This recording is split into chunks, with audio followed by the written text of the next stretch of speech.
Salut tout le monde, j'espère que vous allez bien. Bienvenue dans une nouvelle vidéo dans laquelle on va traiter un autre exemple des hacheurs et maintenant avec un pont double.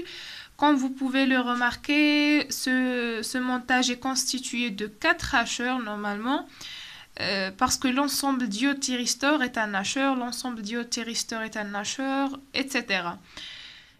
La source de tension continue E est réversible.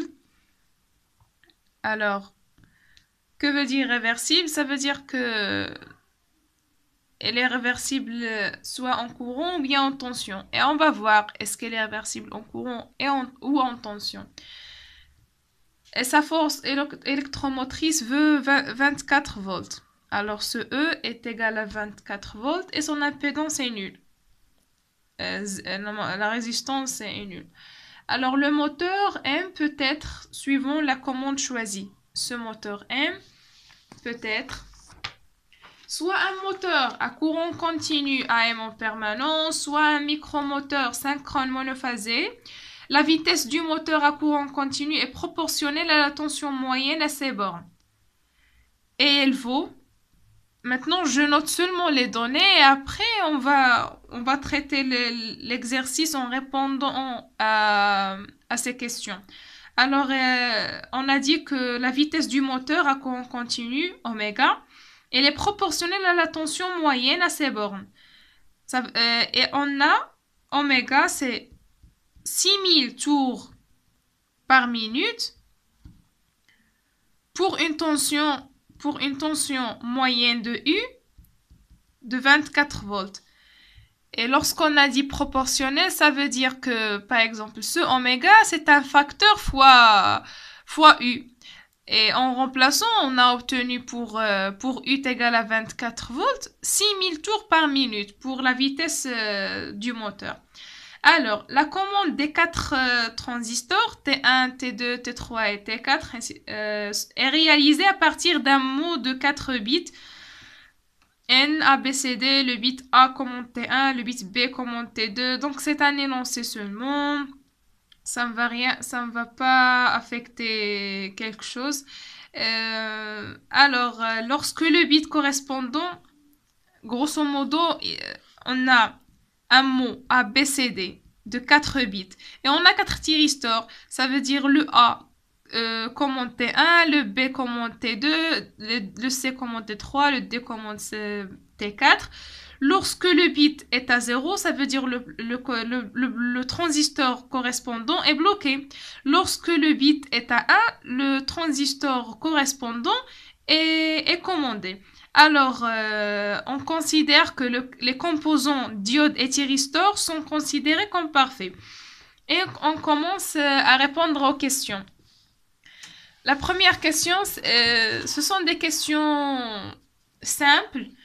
De quel type sont les 4 transistors? Alors déjà, le transistor, il y a le transistor bipolaire, transistor MOS, CMOS, MOSFET. Il y a plusieurs types. Ce type utilisé pour les hacheurs, c'est un transistor bipolaire NPN.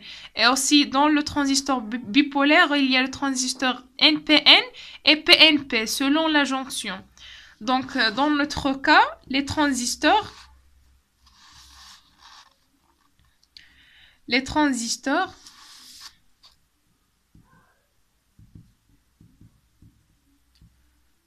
sont des transistors bipolaires de type NPN. Aussi, que faut-il faire pour les saturer? Normalement, on a une relation dans un transistor. Là, c'est la base, l'émetteur et le collecteur. Il faut que le courant IC, le courant dans le collecteur, normalement, le courant IC-SAT, c'est le courant de saturation. Alors, on a la relation qui lie IC à IB. le courant dans la base avec le courant collecteur. Ici, est égal à bêta IB. Et pour que le transistor se sature, il faut que notre IB soit supérieur à IC sat sur bêta. C'est une condition pour saturer les transistors NPN. Puis, quelle est la principale propriété d'un transistor parfait saturé? La principale propriété d'un transition parfait saturé, c'est que la tension VCE, ça veut dire entre collecteur et émetteur, est nulle. Ça veut dire lorsqu'on dit que ce transistor est saturé, directement la tension VCE est nulle, comme si on a un fil. VCE est égal à 0 volts. Et quelle est la principale propriété d'une diode parfaite passante? On a déjà pas mal de fois utilisé ceci. Lorsque la diode est passante et elle est parfaite, alors la tension à ses bornes, VD, est égale à 0 volts. Maintenant, on va étudier la commande d'une seule diagonale, moteur à courant continu. Ça veut dire, si on dit étude d'une seule diagonale, ça veut dire soit c'est diagonale ou bien c'est diagonale. D'accord? On va commander les transistors T1 et T3. Aussi, je rappelle qu'on ne peut pas commander T1 et T2 ou bien T4 et T3. En général, on ne peut pas commander deux transistors appartenant au même bras. Pourquoi? Parce qu'on va court-circuiter la source.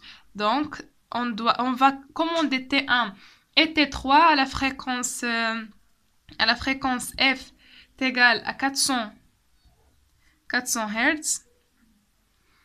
Alors, si on veut calculer le T, ça sera 1 sur 400, c'est 2,5 millisecondes. D'accord? Avec un rapport cyclique alpha. Alpha est égal à 0,75.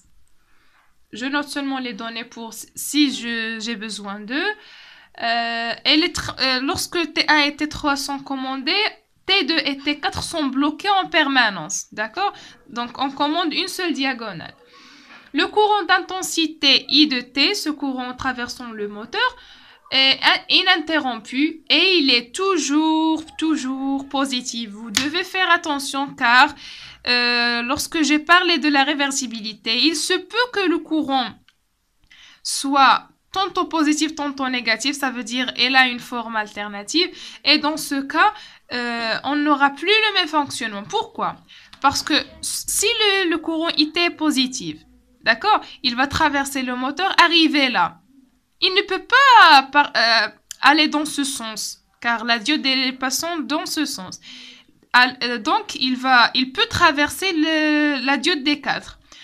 S'il continue, il ne peut pas aussi remonter, mais il peut traverser T3.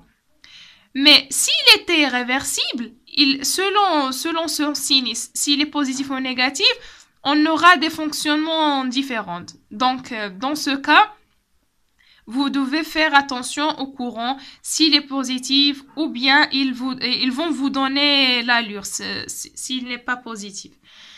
Donc, dans notre cas, I de T, vous devez toujours faire attention, I de T est toujours positif. Et on va voir qu'est-ce qu'il va influencer. La première question, que doit-on ajouter? Qu'est-ce qu'on doit ajouter au moteur pour rendre le courant I de T constant? On a l'habitude d'en parler toujours. C'est tout simplement d'ajouter une inductance importante. Car l'inductance importante, on a dit qu'elle permet d'avoir un courant continu. Donc, la réponse, c'est d'ajouter une inductance importante. Puis, établir le chronogramme de la tension I de T en mentionnant les valeurs désordonnées.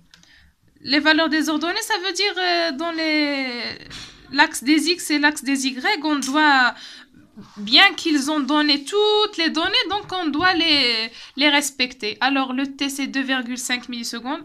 Ici, le T. Et la tension I de T.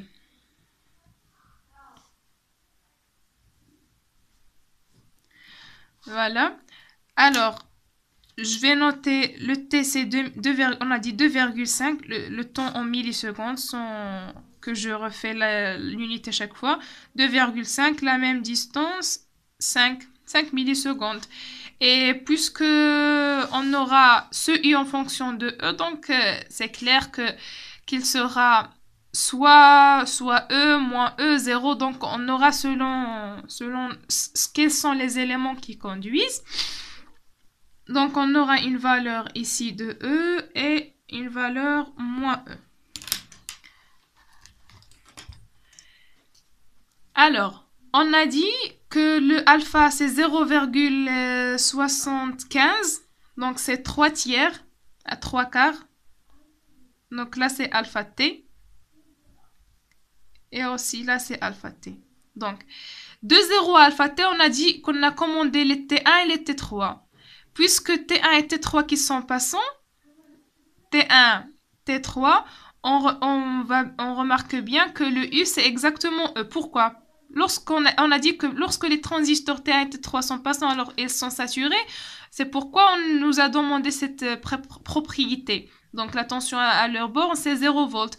0 volts, 0 volts, il ne reste dans cette maille que le E et le U. Ils sont dans le sens opposé, donc le U c'est E. Alors de 0 à alpha T, c'est E. Là, de 0 à alpha T, c'est E. Et on va continuer. De alpha T à T, ce sont plus T1 et T3 qui sont commandés, mais ce sont les hacheurs 4 et 2 et 4. Mais là, vous allez me demander, vous avez dit que le courant est positif, comment il va passer dans le transistor T4 et T2? Je vais vous répondre en disant que normalement, on commande le hacheur. Ça veut dire l'ensemble diode-thyristor. D'accord? Un transistor. Ça veut dire que si je dis que le hacheur est passant, ça ne veut pas dire que le transistor est passant. Il se peut que la diode est là. Où intervient le rôle des diodes? C'est un rôle de récupération.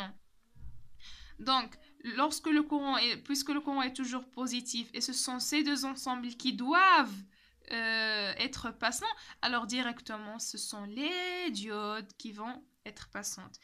Et puisque les diodes qui sont passantes, alors on aura E qui sera inversé et il aura le même sens que U. Du coup, la tension borne de la charge U, c'est moins E. Alors, c'est moins E. Et on continue ainsi. Plus E, moins E, plus E, moins E. D'accord? Donc, on a illustré l'allure de la tension aux bornes de la charge. La question suivante demande par quel élément le courant passe-t-il entre les instants alpha t et t? Quel est leur rôle? Déjà, j'ai répondu à cette question. Donc, on a dit que entre alpha t et t sont les deux ensembles qui sont passants. Alors, soit les transistors, soit les diodes. Et puisque le courant est toujours positif, donc ce sont les diodes D2 et D4 qui sont passantes. Et le rôle de D2 et D4 dans ce cas, c'est le rôle de récupération. D'accord? Après, déduire du chronogramme l'expression de la valeur moyenne U de T en fonction de E et de alpha. La valeur efficace, normalement, on la calcule toujours, c'est la racine de 1 sur T, l'intégrale de 0 à T de I de T au carré, D de T. Vous pouvez remarquer que dans la partie positive, c'est E, dans la partie négative, c'est moins E. Donc, avec le carré, c'est toujours E. Donc, directement, vous pouvez déduire que la valeur... pardon, c'est pas U de T, mais c'est U efficace. Vous pouvez déduire que U efficace, c'est bien E, sans faire les calculs. Toujours, si la partie, dans une période, la partie négative est la même que la partie positive, sont constantes, donc avec le carré, même si c'est une valeur négative, il va devenir E carré, et ici E carré entre 0 et T, donc le T va se simplifier avec le T, le racine de E carré, c'est E, directement. Alors, on calcule la tension, la valeur moyenne de U. C'est 1 sur T, l'intégrale de 0 à T, de U de T. D'accord? D de T. normalement c'est 1 sur t. On va diviser l'intervalle à 0t, de 0 à alpha t, puis de alpha t à t. Donc c'est l'intégrale de 0 à alpha t. De 0 à alpha t, on a e. U de t c'est égal à e.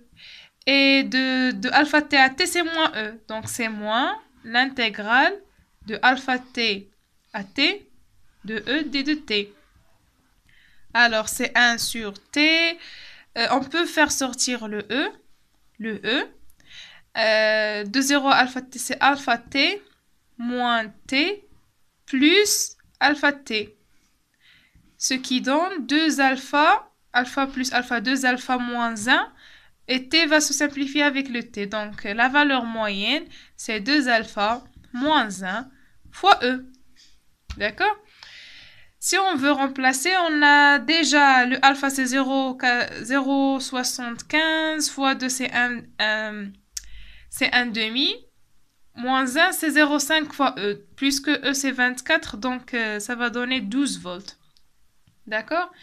La question suivante demande de calculer la fréquence de rotation du moteur en tours par minute. C'est le N qu'on connaît. La fréquence de rotation, c'est le oméga, normalement, parce qu'on a donné le oméga égal à 6000, le oméga 6000 tours par minute pour une valeur moyenne de 24 volts. Ici, puisque la valeur moyenne c'est 12 volts, ça fait la moitié de 24 volts. Donc aussi pour oméga, c'est la moitié de 6000. Qui va donner oméga, c'est 3000 tours par minute. Pourquoi? Parce qu'on a dit que c'est une relation proportionnelle entre la fréquence de rotation du moteur et la valeur moyenne de U. On l'a exprimé en tours par minute et il demande de l'exprimer en radiens par seconde. On sait que dans chaque tour, on a 2 pi. Donc, si on veut l'exprimer en radiens, donc c'est 3000 fois 2 pi radian. Le minute, c'est 60 secondes. Donc, on divise par 60 pour obtenir le seconde. Ce qui va donner oméga, c'est 100 pi radian par seconde. Et voilà, donc c'était la vidéo d'aujourd'hui. J'espère que c'était clair. Si vous avez des questions, des remarques, des choses à clarifier, n'hésitez pas à les poser en commentaire ou bien à me contacter. Et merci, à la vidéo prochaine.